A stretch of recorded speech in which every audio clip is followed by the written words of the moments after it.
Elvar, með hvaða svona væntingar farið þið af stað í þetta mót?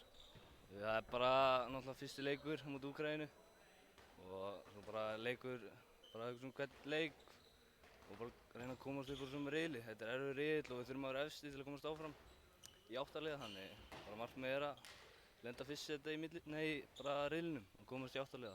Já, þetta er þessu Úkraína, Pólland og svo Svíþjóð. Já, og við þurfum helst bara að vinna alla svo við komast áfram, kemst bara 1 lið áfram og það verður erfitt en við ætlum bara að gera okkar bestu og það verður mjög gaman að keppa á móti til dæmis Svíþjóð og þessum stóru þjóðum.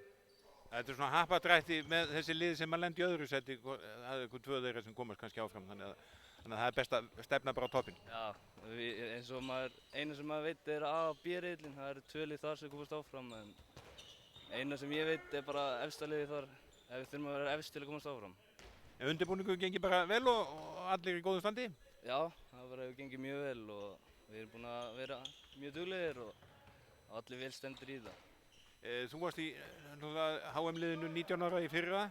Það svona árangurinn var svona undir vonum en menna svona ætla væntanlega að gefa í. Þetta er nú stór hluti af þessum strákum sem er í hópnum núna sem var í þeim hópi, eða ekki satt?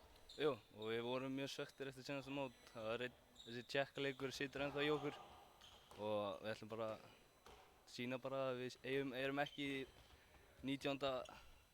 besta liði í heimi eða eitthvað. Við viljum vera ofar en það.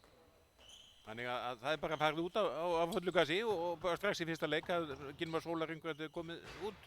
Já, þetta er krefjandi hvernig við ætlum að við þurfum að vera í miklu fókus bara fyrir mánudagsnótt. Það er bara að sofa í flugvélinni og borða vel og næra sig og ég held það var ekkert eftir að trufla okkur, held ég.